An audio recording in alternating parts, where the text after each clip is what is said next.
התכנסנו כאן הערב כדי לחגוג ללידן, במצווה נהדרת והכל כבר מוכן.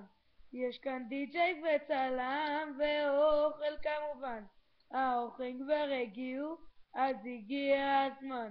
התלבשנו כולנו יפה יפה, מלמעלה עד הקצה, ויש לנו מצב רוח.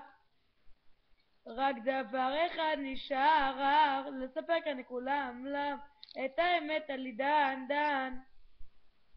אתה אך מרגיז, אין לי כוח בשבילך, תפסיק לעצבן ולחשוב את עצמך. אולי לדקה תשנה את הגישה ותחשב קצת באחיך, אל תעשה לי עוד פדיחה. אתה אך מרגיז, אין לי כוח בשבילך, תפסיק לעצבן ולחשוב את עצמך. אולי לדקה תשנה את הגישה ותחשב קצת באחיך, אל תעשה לי עוד פדיחה. סתם אחי יקר, אתה יודע שאני צוחק, להסתלבט עליך קצת, לי פתאום מתחשק.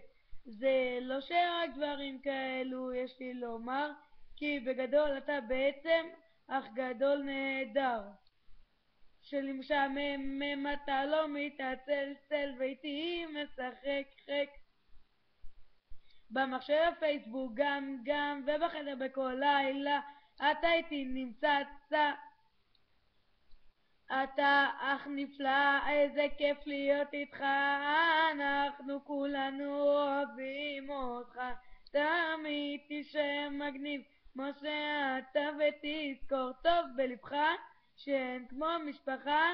אתה אך נפלא, איזה כיף להיות איתך, אנחנו כולנו אוהבים אותך, תמיד תישאר מגניב כמו שאתה ותזכור טוב בלבך שאין כמו משפחה.